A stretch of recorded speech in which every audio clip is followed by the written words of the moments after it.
So this is January the 13th, 2000. This is your character's respective birthdays.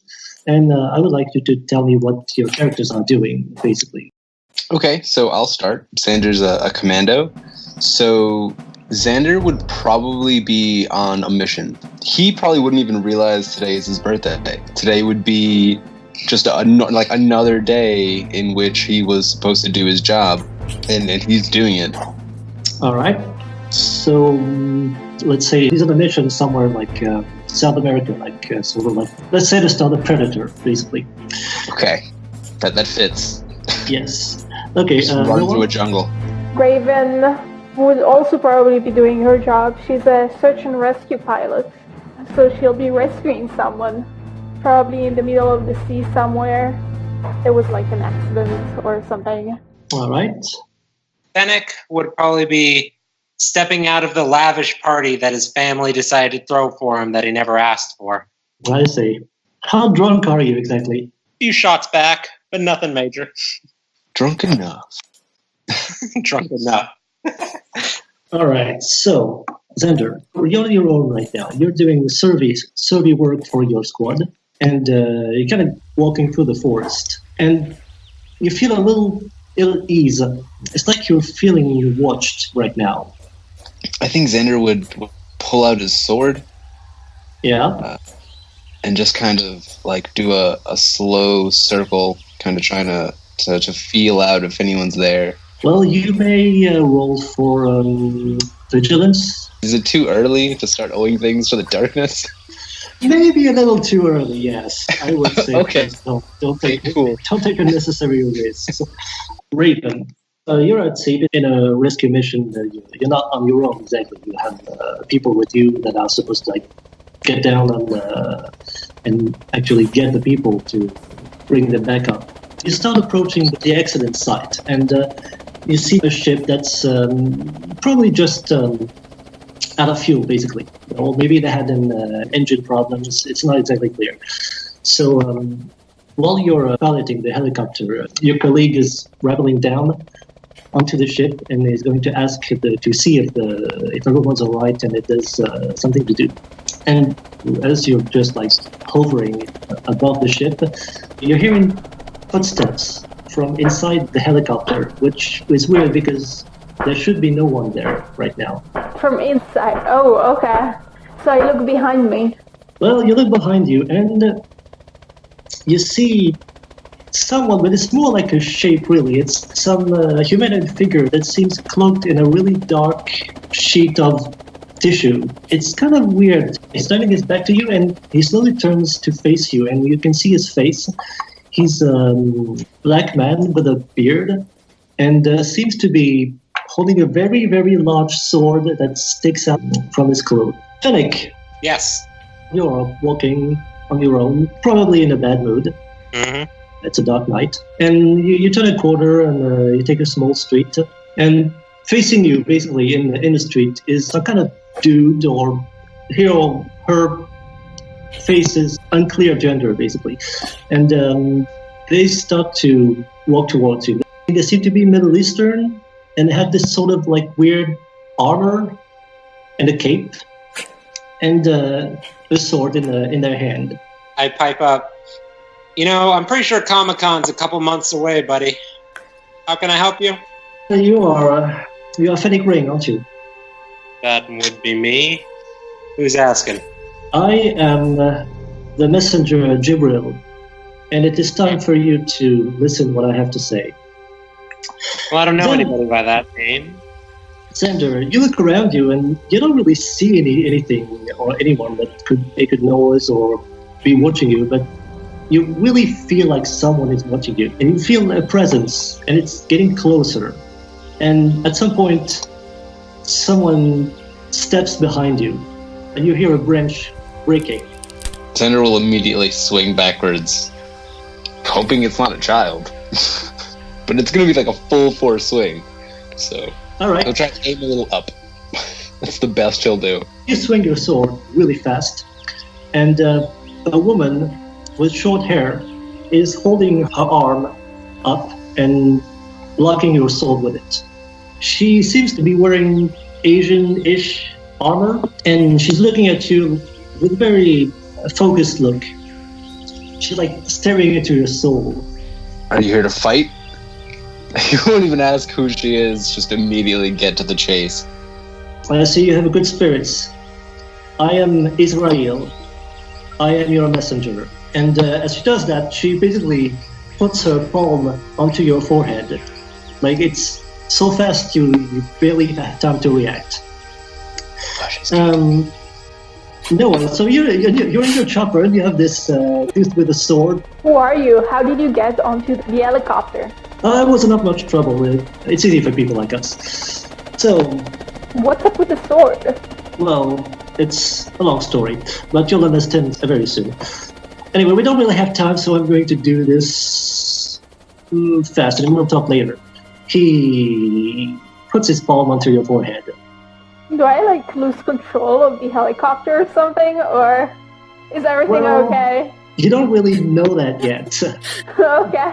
Fennec. So this person is walking up to you and introducing themselves as Jibril. I am Jibril, I am your messenger, and yes, it is time for you to listen. It would be really simpler if I could just... well, it would be too complicated to explain it. He kind of dashes to you and puts his hand on your forehead. I reach for the weapon I keep in my back pocket, but I'm too late. Yes, basically. Cue Highlander music or whatever. You each, you remember things you shouldn't be able to remember, things you should know, things that are way before your time, or are they? You remember the creation of the world.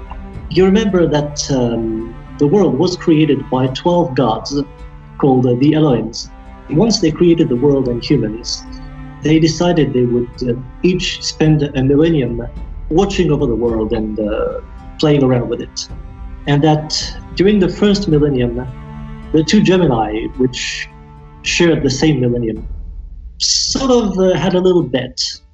They were both fascinated by humans, but for different reasons. Sophia, one of the two Gemini, thought that humans had a great potential for good, that was their true nature.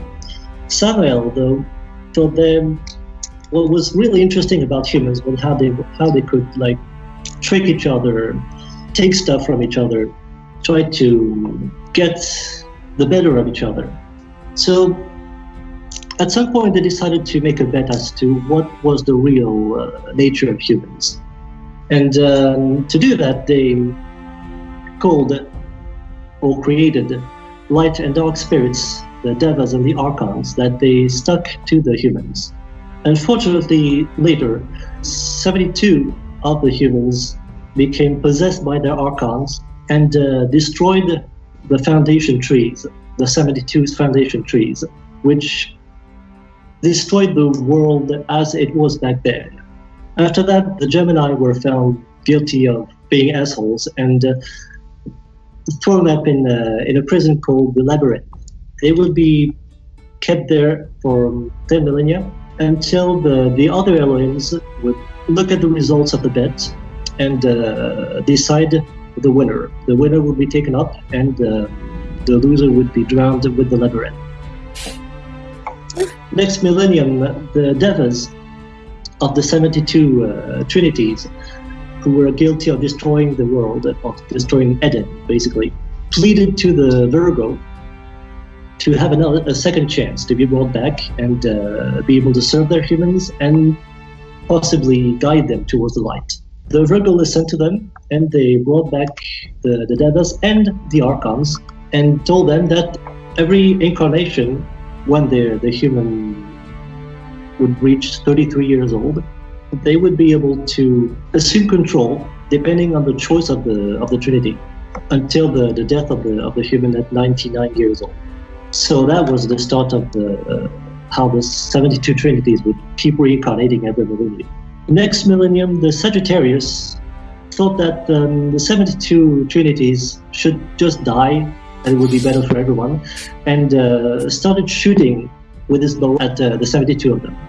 Unfortunately for him, the Virgo had also created 4 guardians, the messengers, to prevent the other gods from interfering with humans and the world.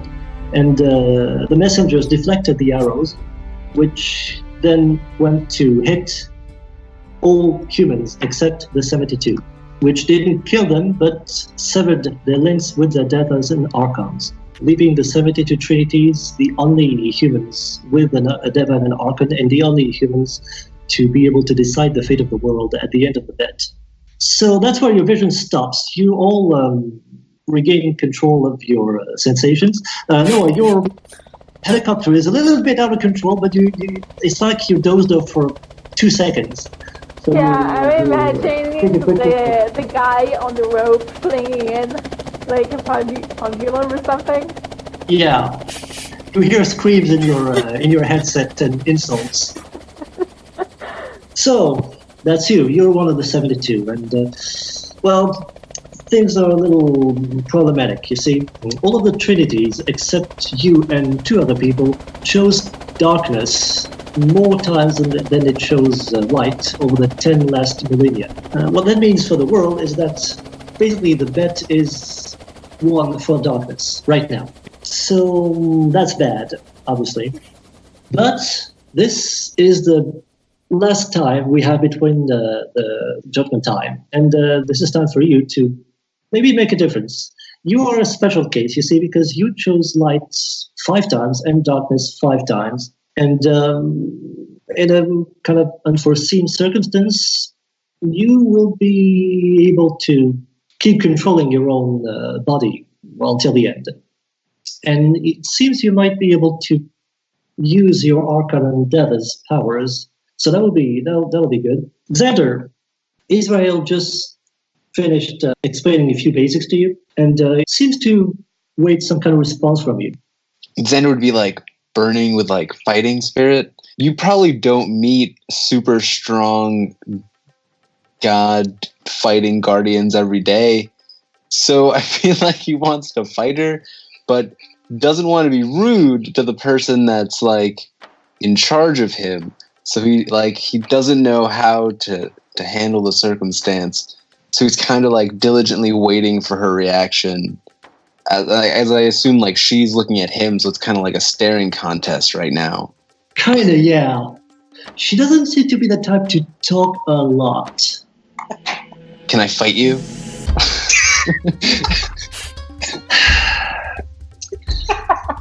She looks a little, not really confused, but she assumes what you identify as a fighting stance. It's very simple, but if we're going to talk shonen, she has no openings.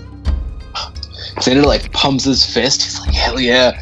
And he like gets ready, like has his sword like raised above his head. Are you going to come or not?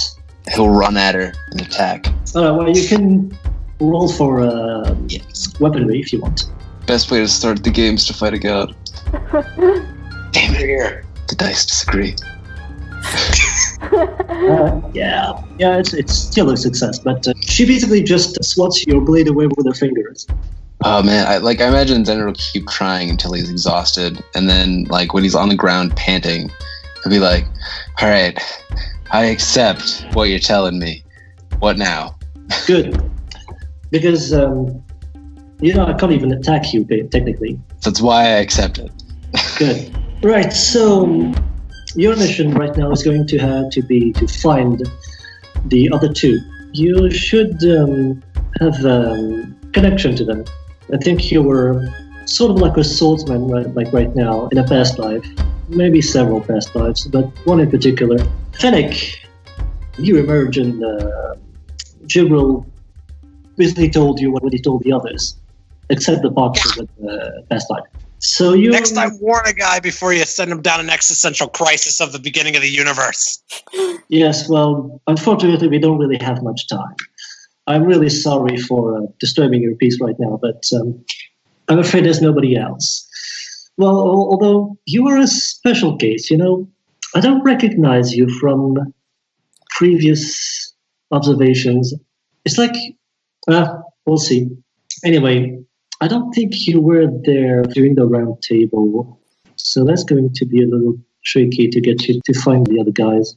Well, all right. See, the other two trinities that have appeared this millennium, they were here for 1,400,000 years ago. Without wanting to sound too dramatic, they were Knights of the Round Table. And they might use this as a way to find each other. Since you were not one of them at the time, I suppose you could try. There's a place now that is rumored in like popular culture to be the site where the castle of Camelot used to be. I think it's called Cadbury Hill. So you might want to try this. Before that, though, I'm going to have a word with your Archon Endeavor. He makes a gesture, and you see two copies of yourself. One that's shining with light, and one that seems to be like a shadow with red eyes, and they're both staring at you. What? Did you guys slip in my drink? These are your Devon Archons. They have been with you for thousands of years now, and they will serve you for this adventure one day. The Deva turns to you and seems to be pretty happy. The Archon, though, is looking at you sideways, then looks at the messenger and says, "Never." Well, I suppose we're going to have to do this the hard way then. Jibril takes his sword and basically whacks the Archon, who starts screaming in pain. And he keeps doing that until the Archon says, Stop, okay, I'll do it, please. I really don't like doing this, but well, I guess there's no other way. They will serve you both. Use their powers wisely. Alright, I got an angel and a demon, whatever, on my side. This should be fun. Yeah. Zender, well, Israel just finished kicking your Archon down, and he submits. He says he's going to help you too. Great. I think Xander would just beat him down too. just for a good measure. Just like, you know, how dare you say no to me? Do you know how long I've been with you, apparently? Well, it's interesting because as you do this, you notice that your fist and sword are passing through him, and only the messenger's sword seems to be able to hurt him. Xander will look at. Can I borrow that? Yes, about that. She holds a sword, and as she holds a sword, you can see that some sort of reptile is coiling itself around her arm and keeping her sword in her fist. And the reptile is basically alive, and it's got like little wings. It's basically a dragon. Epic. She puts her both hands to her sword and seems to separate them and makes a copy of her sword, which she hands to you. Cinder, like, in the same motion, gladly accepts and swoops down and hits his Archon. Good sword. As you take the sword, it basically takes the shape that you wanted to have. And you notice that indeed your sword is hurting your Archon. How dare you? You didn't think this would work, did ya? I said I was going to help you, alright? It'll probably continue for like another 3 minutes, and then he'll stop and he'll be like, alright, let's do this. Well, you can see that Israel isn't really stopping you. Noah, both copies of you have appeared in the helicopter, which makes the place a little bit crowded right now. And I'm like, holy shit. I communicate to the guy down below. I'm having some trouble up here. We should probably return to base. Yeah, the messenger gives you a thumbs up and then proceeds to hit the Archon. Wait, he starts beating the Archon? Okay, so I'm like, oh, wait, stop. You're gonna beat him on the helicopter?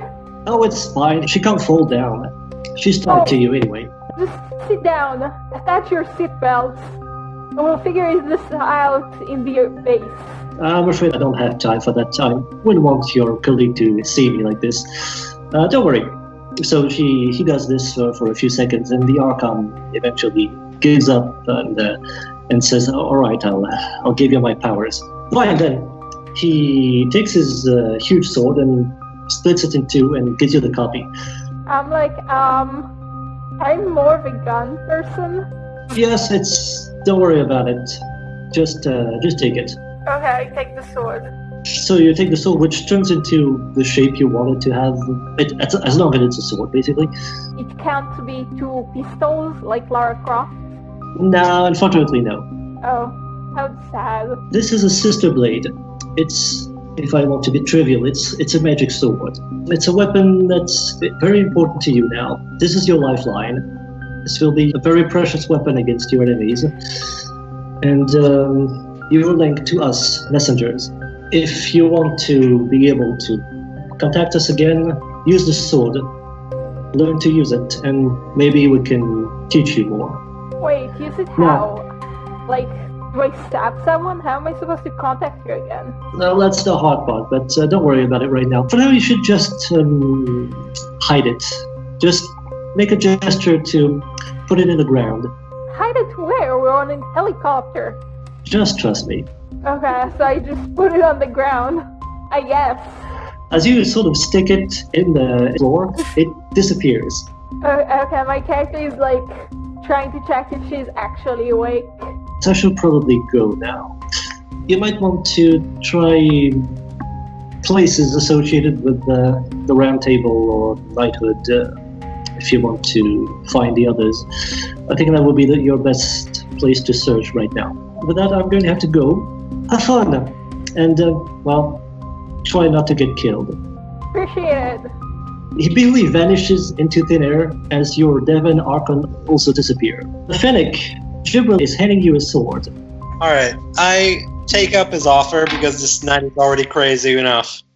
Good choice. I actually have an idea of what a sword would probably look like. I would say I grab the sword and it morphs into what looks like a silver staff of Hermes with the coils of the snakes being bladed. Does that really qualify as a sword, though? The head looks enough like a hill. Oh, okay, I see. So it's like a reverse caduceus then. Mm-hmm. Okay, well, that's not going to be very discreet, but okay. The sword is gonna be discreet. It's like in the modern world, right? People don't just walk around with swords. Sure. People ignore you if you're just holding a sword. My sword is not discreet either. It's pretty fucking massive. Okay. Well, we can always use the excuse that we're doing a LARP or something. I guess. This is an important item. You might not be much of a fighter, but don't hesitate to use it. Keep it close.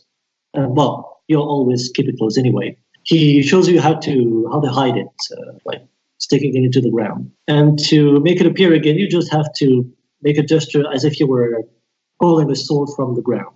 Magical swords, beginning of the universe, demons, angels, gods with a gambling problem. I should also warn you about your enemies.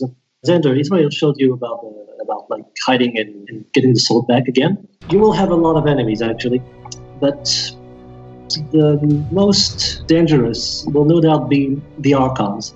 You see, the rest of the 72 Trinities have chosen darkness more often than light. As a result, they have now become no more than a vessel for their Archons. These new breed of Archons call themselves King Archons. You have one advantage. They don't know that you exist. They don't know that you have maybe a chance to change things. They think they've won. They think all they have to do is wait. I doubt very much they will just wait around, though. That is not their nature. You will be confronted to them. You will have to fight them, and you will have to kill them. Do you have any questions? When do I start? Where do I find them? How strong are they? How do you kill them? Oh man, I have so many questions. Xander's eyes are like sparkling, like an anime schoolgirl. All right. Those are good questions. How to find them? Well, I'm not sure about that. Look for supernatural happenings. Look for weird conspiracies. People who seem to gain power at a very fast rate. Probably organized crime would be a good place to search too. But, well, in a way there are only 69 in the whole world right now. That's a lot, and that's not so much. They are strong, they are powerful. They have powers similar to yours, but they have a better mastery over them than you do. They lack a sword, though. They do not have the assets that we give you. As for how to kill them, well, they are difficult to kill, but you are difficult to kill as well. You are more durable than humans, but you are not immortal or invincible. Any damage that is too big for your body to handle might kill you. If someone cuts off your head, if you explode, if you get bisected, that's going to be beyond what your regenerative powers can do to help you. That also works for them. Got it. In a way, the sword is the best tool you can have because it was a weapon specifically designed to kill trinities. That also means that it's a weapon you have to watch out for. Now, you might try to look into your past a little. You should try to meditate sometimes and remember things. Maybe things will come back to you sooner or later, and you will find help in your past lives, in what happened to you and what you did. Of course, you might also find trouble there. So be careful. As for when you start, well, I would suggest starting now. Maybe you have a job to do right now, but don't wait too much. And as she says that, she disappears. Oh, it's a neat trick. Xander will just start running, super motivated. So Fennec, so you have your sword. Jimbo told you about the Archons. Mm-hmm. Right. I think I should leave now. I can't really stay too long here. Unfortunately, our powers on Earth are limited. We were, after all, mostly designed to combat gods. If they are not here, we don't really have the right to be here. This is a small infraction. Do not forget what I told you, and get help. He disappears. So, Fennec, contemplating everything that just happened, realizes, honestly, he doesn't really have much better to do right now, and pulls out his phone. Hey, Dad, mind if I borrow the private jet for a little bit? Wow. Really? Well, I guess I suppose it's your birthday, so knock yourself out. No, you are still piloting your helicopter, and everyone is safe and sound. There was just a fisherman that was out at sea, and his engine had a problem, but he's on board now, and you're on the way back to base. Okay, so I guess I'm going to a pub to drink something strong. And then I decide to open my phone, and just my messenger or whatever told me what he told everybody else, to look for something related to the round table, right? Yeah. So I Google Camelot places. Oh, careful now. So remember, we're in 2000. Your phone is probably like the size of a brick. Did not consider that. So I go to, so after the pub, I go to library or whatever, somewhere with a computer, and then Google that there. So you take a few hours to do good searches, and you find that there is a site that is not really a rumor, but people say that it could have been the site of the castle of Arthur, and it's a place called Cadbury Castle or Cadbury Hill, which is the place that is on Roll20 right now. Oh, okay. My character stares at the screen for a while, then she goes, "What the hell?" And she calls the airport to order plane tickets to wherever Cadbury Castle is. All right. So if you're not in England, that's basically going to be a flight to London. Now, I figured that my character is from England, so I guess she's just gonna drive there or get a train there. Xander, you're in the middle of the jungle, and you have a magic sword. What do you do? I'm probably sprinting still to accomplish my mission.